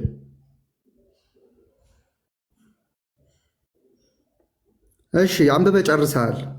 ስለዚህ ሰው የወንድ ልጁን ወይንም የሴት ልጁን ስም በማርያም ስም በመሰየም ይድናል ብላ ኦርቶዶክስ ታስተምራለች። ማይክን አንሳ። ኧረ ኤርሚያስ በፈጠረ ላይ ልመስል አሁን ስለ ዘላለማዊ ሕይወት የትኛው ነው? አንተ ዝም በል እንዴ! በጎ ዋጋ ያለኩ በጎ ዋጋ ማለት ምን ማለት ነው? የዘላለም ሕይወት ይሰጣል እያለ ነው። ይኸው በጎ ዋጋ ምንድን ነው? ይኸው አይን ያለ ቆይ አንድ ጊዜ አይን ያላየው ቡዜ አይን ያላየው ጆሮ ያልሰማው ምንድን ነው? በሰው ልቦና ያልታሰበው በጎ ስጦታ ምንድን ነው? ንገረኝ። የዘላለም ሕይወት ይሰጣል የሚል ግዙ ላይ ሄድ ስለ አንተ መጀመሪያ ግን ጥያቄ ጠየቅከኝ። አንዴ ማን መሀሊ አንተ ጥያቄ ጠየቅከኝ። የዘላለም ሕይወት ያስገኛል ስሟን የጠራ እኮ ነው ያልከኝ ወንድሜ። ይኸው ስሟን በመጥራት ይድን ዘንድ የሰጣትን መሐላ ታዩ ዘንድ ነው። አሁን አታምታታ። ሰው አንተ የዘላለም ሕይወት እኮ ነው ያልከኝ። ቆይ ሰው የልጁን ስም የት ይገናኛል? የዘላለም ሕይወት ነው እኮ ያልከኝ ወንድሜ ኤርሚያስ። የምጠይቅህን ስም አይ አሁን እዚህ ጋር ፋላሲ የሰራ ነው። የዘላለም ሕይወት ያስገኛል ነው ያልከኝ ቡዜ አይደለ እንዴ? እዚህ ላይ ግን የዘላለም ሕይወት ያስገኛል የሚል እኮ የለም። የምጠይቅህን ስማ። መመለስ የማትፈልግ ከሆነና ገስት ላይ ዝም ብለህ ቁጭ ብለህ ሰው ማዳረቅ የምትፈልግ ከሆነ ተሳስተሃል። አይ እኔ ወንድሜ ኤርሚያስ ገስት ላይ አይደለም ማውረድ ትችላለህ፣ ግን የዘላለም ሕይወት እያሳየኸኝ አይደለም። አይን ያላየው ጆሮ ያልሰማው በሰው ልቦና ያልታሰበው በጎ ዋጋ ምንድን ነው? ለኦርቶዶክስ ንገረኝ። ከዚህ ክፍል ጋር የሚገናኝ የመጽሐፍ ቅዱስ ጥቅስ ልስጥህ። ይቻላል? ሰው በማርያም ስም ልጁን በመሰየም በጎ ስጦታ እንደሚያገኝ የመጽሐፍ ቅዱስ ጥቅስ ልስጥህና ከዛ ጋር ታገናኘዋለህ። ችግር የለም እኮ ለምጠይቅ ጥያቄ ማለት ነው። ንገረኝ። ወደ መጽሐፍ ቅዱስ እንሂዳ። አሁን ከመጽሐፍ ቅዱስ ነው ማውጣት ያለብን። በጣም ጥሩ። ማቴዎስ ወንጌል ላይ አውጣልኝ። ማቴዎስ 10 ላይ ማቴዎስ 10 ከ40 ወይ ከ42 ጀምሮ አንብብልኝና አንብበው። አስታውስ፣ እየጠየቅኩ ያለሁት ልጁን በማርያም ስም በመሰየም ሰው ይድናል ወይ ነው። እሱን ነው የምታመጣልኝ። እነሱ ስም ማለት ዋጋ እንደሚሰጥ ነው መጽሐፍ ቅዱስ የተናገረው። ዋጋ ይሰጣቸዋል። የኔ ጥያቄ ቡዜ ይኸው የኔ ጥያቄ ቁጥር 41 ላይ ነው። ሴት ልጁንና ወንድ ልጁን በእኔ ስም የጠራውን እኔም በምከብርበት ቀን ምስጋና ያመሰገነውን አቤቱ ዓይን ያላየው ጆሮ ያልሰማው በሰው ልቦና ያልታሰበውን በጎ ዋጋ ስጠው። ይህንን ነው የፈለኩት። ወንድ ልጁን በእኔ ስም የጠራውን አሁን ጥቅስ ስጠኝ። እሺ ጥቅስ ሰጥቻለሁ። ቆይ ጥቅሱን ሰጥቻለሁ። አሁን እኔ ደግሞ የምልህ ምንድነው መጀመሪያ የጠየቀኝ ምንድነው የዘላለም ሕይወት ያገኛሉ ነው እያልከኝ የነበረው። ይኸው አሁን ነው ይሄ አዲስ ጥያቄ ያመጣህብኝ። ይኸው የዘላለምን ሕይወት የእሷን ስም በጠራ ሰዓት በእሷ ስም በተሰየመ ሰዓት ወይ የእሷን ስም የጠራ የዘላለም ሕይወት ያገኛል የሚል ነው። ይኸው እኔ ይሄንን ነው እየጠየቅኩ። ይሄ አዲስ ጥያቄ ነው ያመጣህብኝ። አሳየኝ። ይሄንን ነው እየጠየቅኩ ያለሁት። አሳየኝ። መጀመሪያውን ጥያቄ ውድቅ አድርገዋል። አሳየኝ። አንድ ነው ጥያቄው፣ አንድ ነው። ስም የጠራ የዘላለም ሕይወት እንደማያገኝ እዚህ ላይ አልተጻፈም ማለት ነው። አንድ ጥያቄ ነው እየጠየቅኩ ያለሁት። እስቲ አሳየኝ። እሺ የዘላለም ሕይወት እንደሚያስገኝ እዚህ ላይ ይኸው ዓይን ያላየው ጆሮ ያልሰማው ምንድን ነው? የዘላለም ሕይወት ነው። ታዲያ ይሄ ማለት ምንድን ነው? ንገረኝ። ያስገኛል ማለት ነው። ምንድን ነው? አይ ይሄ ትርጉሙን ፍታልኛ። ችግር የለውም። አንተ እኮ ነው የምትፈታው። አንተ ነህ የዘላለም ሕይወት ያልከው እኮ እኔ አይደለሁም። ዓይን ያላየው ጆሮ ያልሰማው በሰው ልቦና ያልታሰበው ምንድን ነው? አይ እኔ የዘላለም ሕይወት አይልማ። እዚህ ጋር ዝርዝሩን ማየት አለብህ። ከታች ማንበብ አለብህ ዝርዝሩን። ያው የዘላለም ሕይወት አይልም እኮ እያልኩ ነው እኮ። እሺ ምንድን ነው ንገረኝ። አንተ ግን የጠየቀኝ የዘላለም ሕይወት ያስገኛል የእሷን ስም የሰየመ የጠራ እያልከኝ። ይሄ ታዲያ ከአንተ ጋር ይሄን መቀበል አለብህ። ወደ ሌላ ጥያቄ ከመሄድ የጠየቅኩ ጥያቄ ዓይን ያላየው ጆሮ ያልሰማው ምንድን ነው እንዴ? አሁን የአንተ ጥያቄ ጋር አይገናኝማ። ይሄ እኮ የዘላለም ሕይወት አይደለም። የዘላለም ሕይወት አይልም እዚህ ጋር ወንድሜ። ይሄ ምንድን ነው ንገረኝ። ዓይን ያላየው ጆሮ ያልሰማው የተባለው ምንድን ነው ንገረኝ። ዋጋ ያገኛል እግዚአብሔር ነው የሚሰጥ። ዋጋ ያገኛል ይላል ማቴዎስ 10 ላይ። ምንድን ነው ይሄ ዋጋ? በእነሱ ስም ይሄ ውሃ የሚያጠጣ በጻድቅ ስም ጻድቅም በጻድቅ ስም የሚቀበል ነብይም በነብይ ስም የሚቀበል የነብዩን የጻድቁን ዋጋ ያገኛል። ዋጋ ማለት ምን ማለት ነው? የምጠይቅህና የምትመልሰው አይገናኝም። እዚህ ጋር ሴት ልጁንና ወንድ ልጁን በማርያም ስም ስለሰየመ ነገር ለማሳጠር ማለት ነው የተጫጫዩን ሳይሆን የዘላለም ሕይወት ነው የምትለው እዚህ ጋር ያለው አንተ ምንድን ነው ንገረኝ። ካልሆነ ምንድን ነው ይሄ? ወደ ታች አውዱን ማንበብ አለብህ። ሙሉውን አውዱን ማንበብ አለብህ። ምንድን ነው ዋጋ የሚለው? ምንድን ነው ዋጋ የሚለው? እኮ በመጽሐፍ ቅዱስም ተጽፏል እኮ። ምንድን ነው ማቴዎስ ላይ ተጽፏል ዋጋ እንደሚገኝ። ምንድን ነው ይሄ ዋጋ? የዘላለም ሕይወት አይልም እዚህ ጋር እኮ። እሺ ምንድን ነው? የዘላለም ሕይወት አይደለም። ምንድን ነው ይሄ ዋጋ ንገረኝ። የዘላለም ወይ ሽልማት ሊሆን ይችላል፣ የተለያየ ነገር ሊሆን ይችላል። እግዚአብሔር የሚሰጥህን ዋጋ ይሰጥሃል እንጂ ዋጋ ያስገኝላቸዋል እንጂ የዘላለም ሕይወት ይሰጣቸዋለሁ አይልም። ቡዜ አሁን 500 ምናምን ሰዎች እየሰሙ ነው። ሲምፕል ጥያቄ ነው እየጠየቅኩ ያለሁት። ሰው የልጁን ስም ወንድ ልጁን ወይንም ሴት ልጁን ማርያም ብሎ ስለጠራ የሚያገኘው ዋጋ ምንድን ነው? እዚህ ላይ አውዱን አንብበው አልኩ እኮ ሙሉም ማንበብ አለብን ለመረዳት። አንተ ከፍለህ ነው እያነበብክ ያለው መጽሐፉን ያመጣ። ምንም የማነበው አውድ የለም። ምንድን ነው ንገረኝ አንተ።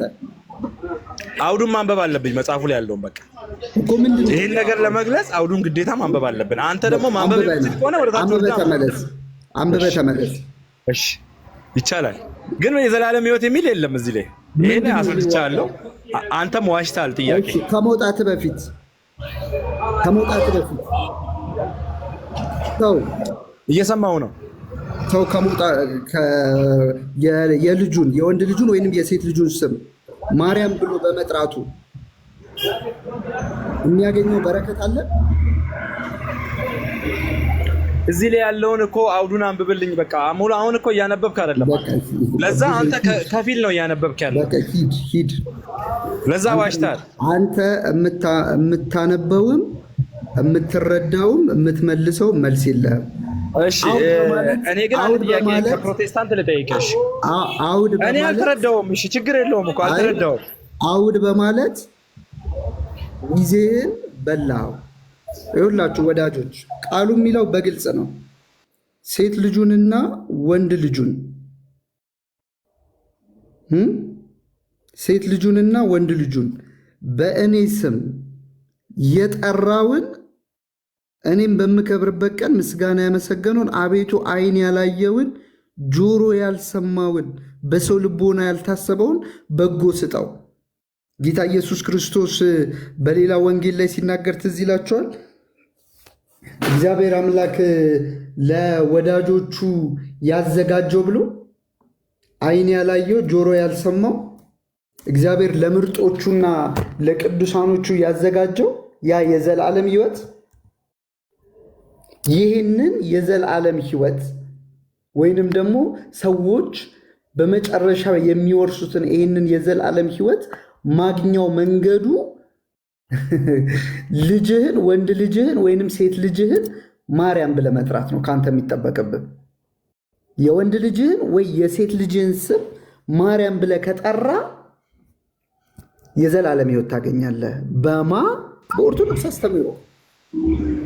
እሺ ኤርሚ አንድ ጥያቄ ልጠይቅህ ከይቅርታ ጋር። ሚዩት አድርግ፣ እያወራው ነው። ሰው እያወራ አይገባም። አስተውሉ ወዳጆቼ። ሰው በጸጋ ይዳናል። በኦርቶዶክስ ውስጥ ምንም ስራ ሳይሰራ ይዳናል። ምንም ሳይሰራ ግን የሚድነው በክርስቶስ ሳይሆን በማርያም ነው። ይኸው ስሟን በመጥራት ይድን ዘንድ ስሟን በመጥራት የማንን ስም በመጥራት የማርያምን ስም በመጥራት። ስለዚህ ለቤተ ክርስቲያኒቷ አዳኝ የሆነው ስም ማን ነው? ማርያም የሚለው ስም ኢየሱስ ብቻ የሚለው ስም አያድንም። ለኦርቶዶክስ አንድ አዳኝ አይደለም ያለው፣ አንድ የሚያድን ስም ብቻ አይደለም ያለው፣ ብዙ አዳኞች አሉ። አንድ ስም አይደለም የሚያድነው፣ ብዙ ስም አለ። ሮሜ 10 ላይ የምታስታውሱ ከሆነ የጌታን ስም የሚጠራ ሁሉ ይድናል ይላል። የሚያድነው ስም ኢየሱስ የሚለው ስም ነው። ለኦርቶዶክስ ግን የማንም ስም ያድናል፣ የማርያምም ስም ያድናል።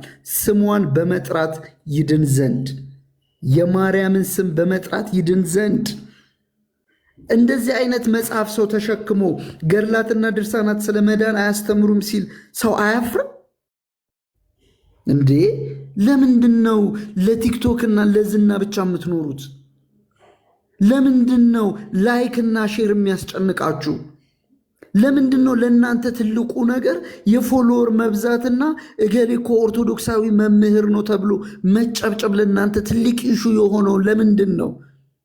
ኢየሱስ እኮ እናንተ በአብ ፊት ክብር እንዲኖራችሁ እሱ በሰው ፊት ተዋርዷል። ለምንድን ነው መነቀፍን የምትጠሉት?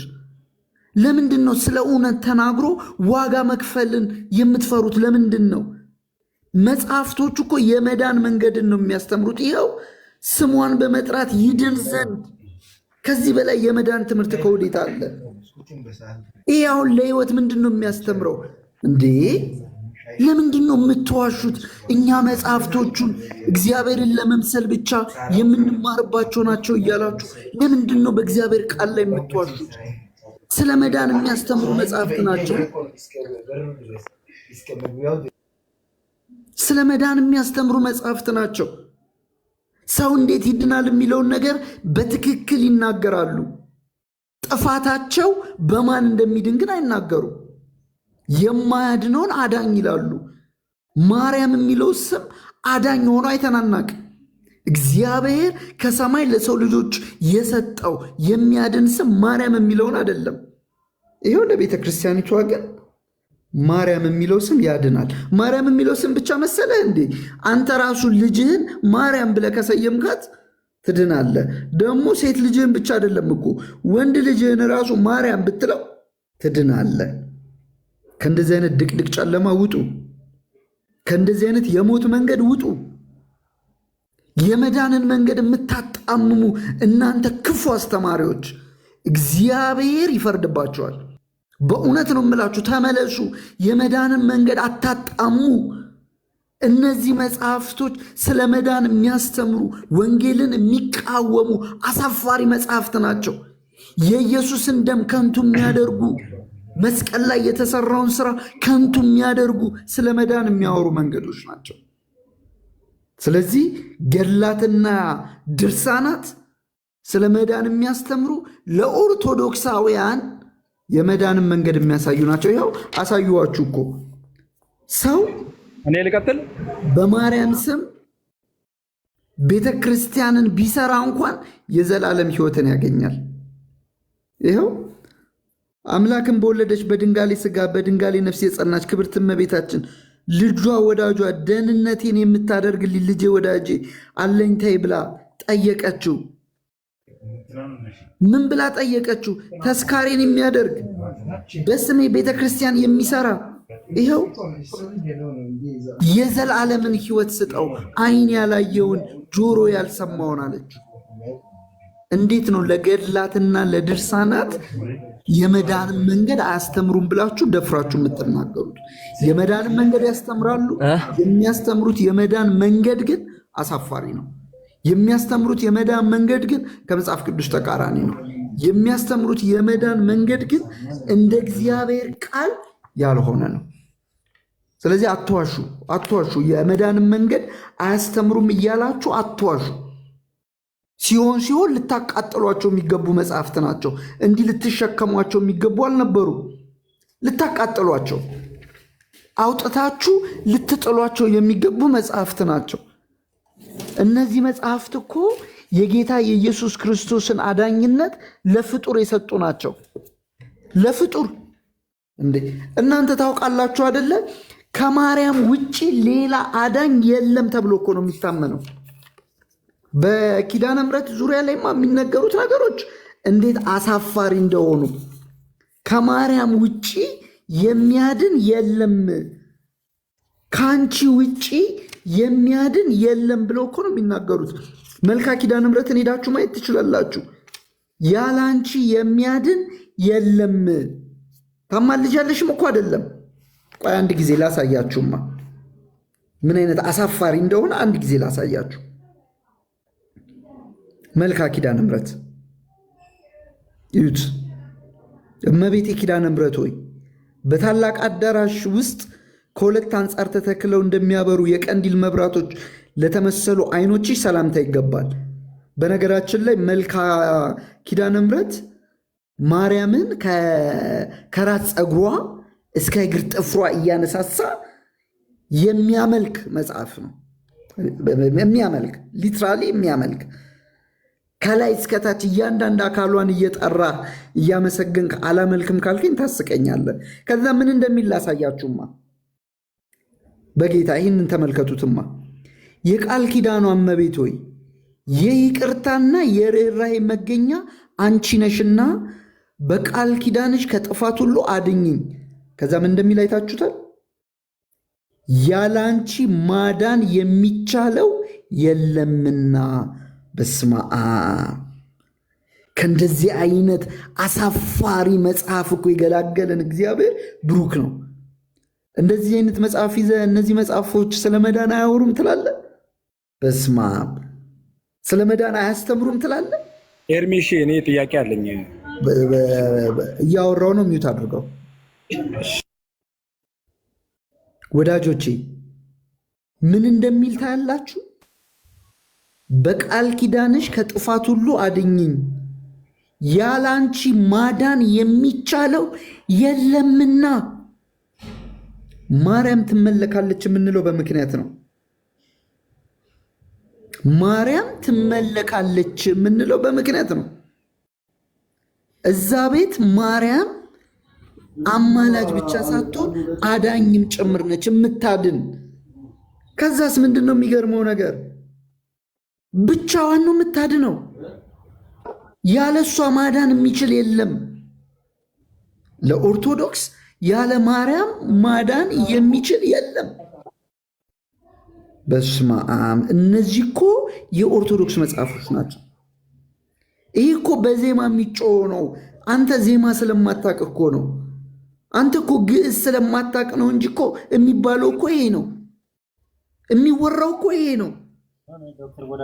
አሁን እንደዚህ አይነት ቦታ ተገኝተ ቤተክርስቲያን ሄድክ ይባላል?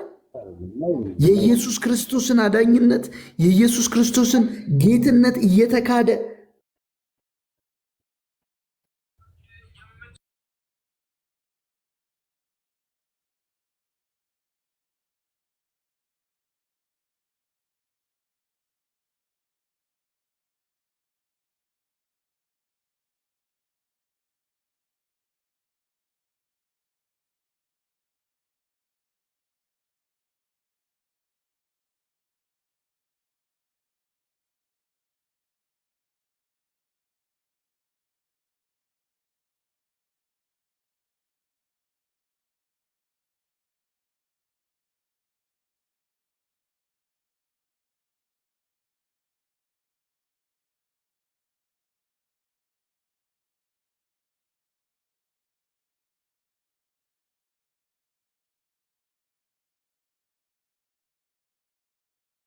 ዳኒ ያለ ይሰማል? የኔ ድምፅ ተቋርጧል መሰለኝ።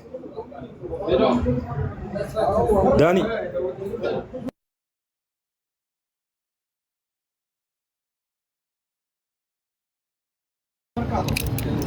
እሺ፣ ሶሪ ኔትወርክ ይሆን ምናልባት ያስወጣው ኔትወርክ ይሆን ያስወጣው።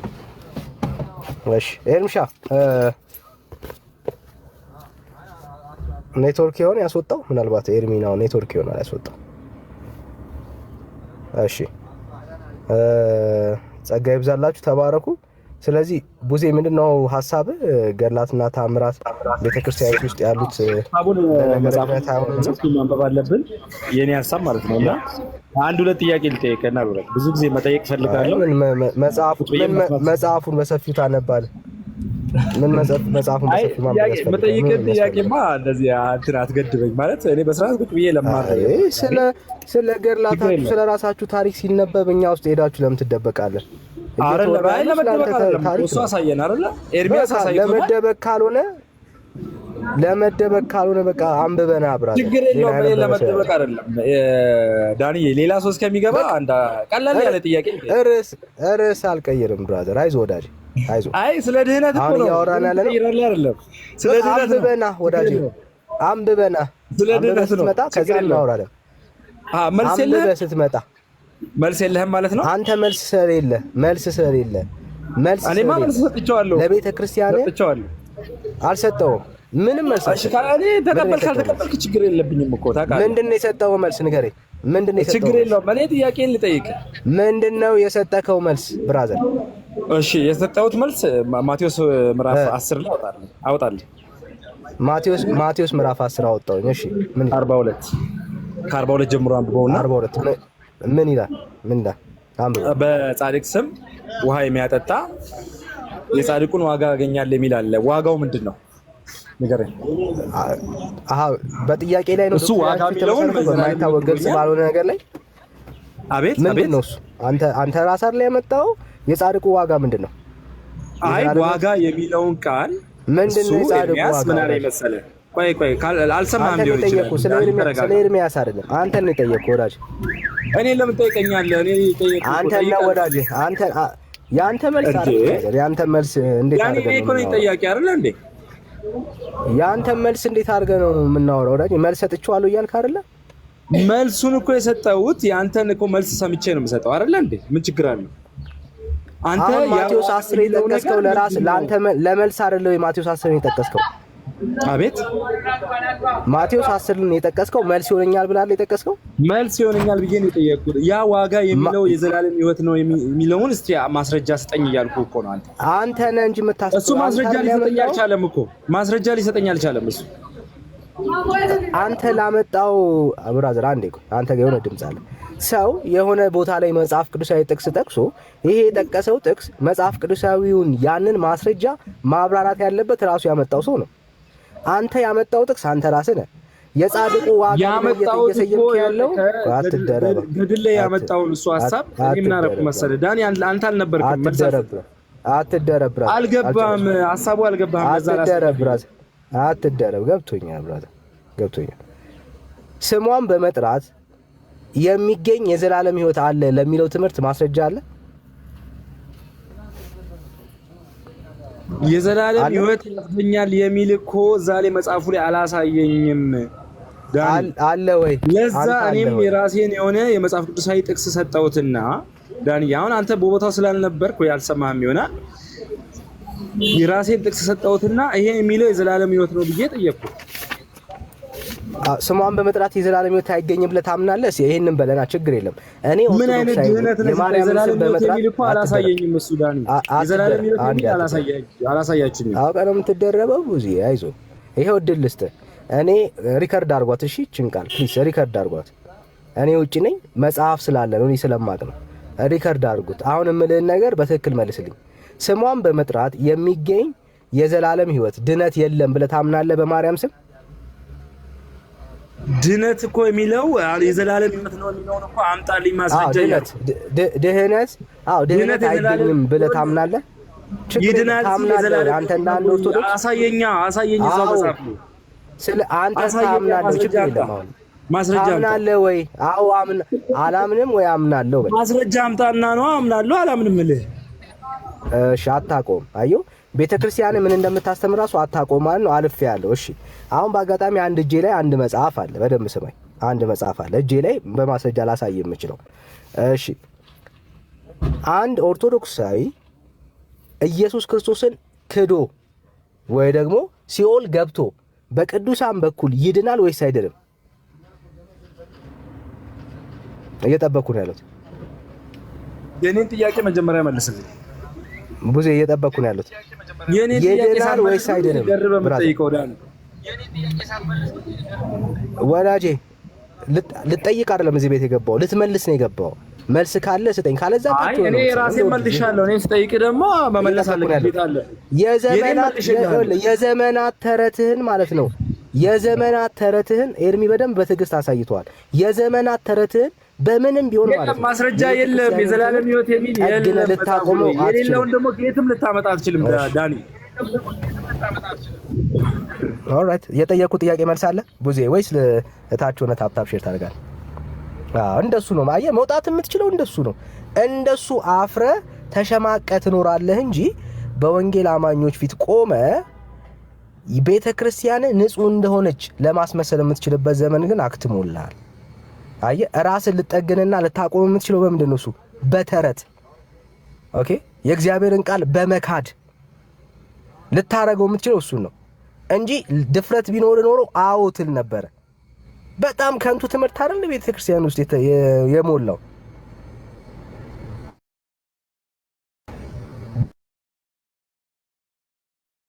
ያል ብሎ የሚያስተምር እምነት ያለ መጽሐፍ ውስጥ ያለ መጽሐፍ አይደል የሀገሪቱ ብራዘር። ኃጢአተኛ በዳይ ሰው እግዚአብሔርን የማያውቅ ሰው ከሲኦል በቅዱሳን ይወጣል የሚል ትምህርት አይደል ቤተክርስቲያን። ለምን ነው የምንወሻሸው ወዳጄ?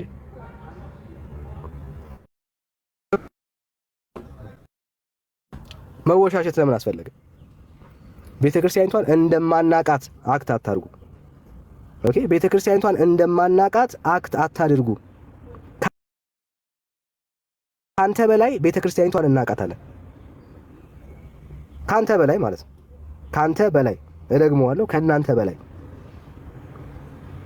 ከናንተ በላይ።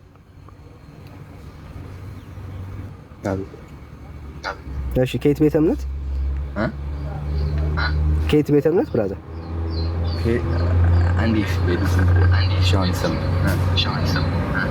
ከየት ቤተ እምነት? ከኦርቶዶክስ። እሺ ከኦርቶዶክስ። ገድላትና ተአምራት ለድህነት አይሆኑም? ገድላትና ተአምራት ለድህነት አይሆኑም?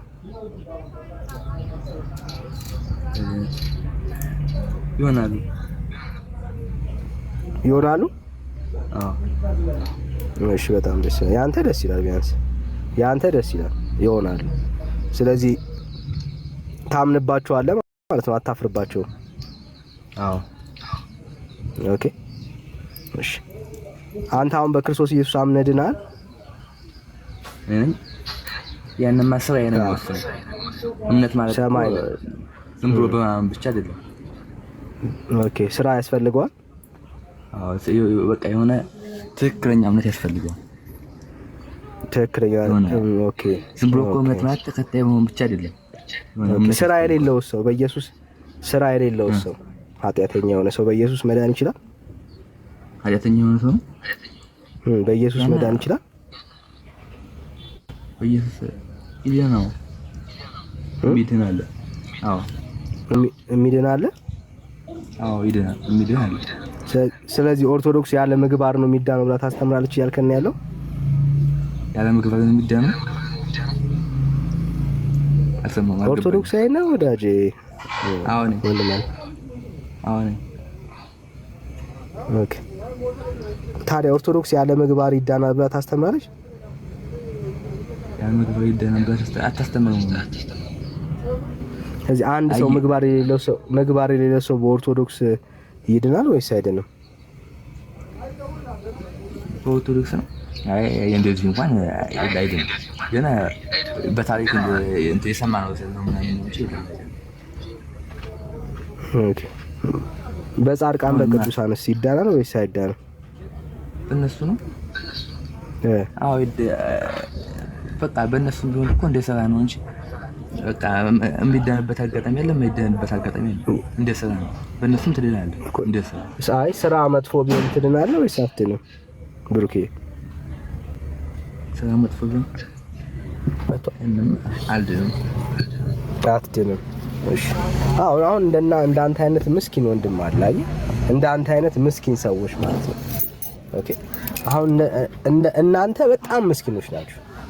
ኦኬ አሁን ይሄ ላንተ በጣም በስርዓት መናገር ማሳየት አለብህ። ዳግሻይ ያለ ዳግሻይ ወይ እሺ ኤርሚ በቅንነት ቤተክርስቲያኒቷን የሚከተሉ እንደናንተ አይነት ሰዎች በቃ ልትማሩ ይገባል፣ ልናሳያችሁ ይገባል። አለ ኤርሚ አለ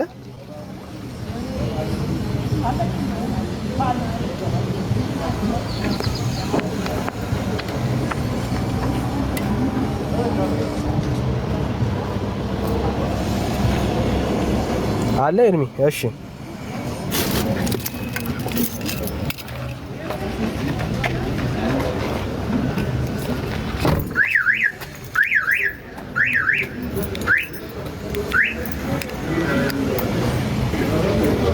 እሺ ወገኖች በቃ እኔ አሁን ውጭ ነኝ ያለው ሶሪ መቀጠል አልችልም እና ከዚህ በላይ ቴንኪዩ የተወደዳችሁ ቤተሰቦች። ጌታ ቢፈቅድ በኋላ ላይ እንገባለን። ጥሩ ቦታ ላይ ያለሁት እና ውጭ ነኝ ያለሁት። ጸጋ ይብዛላችሁ። ተባረኩልኝ ቤተሰብ።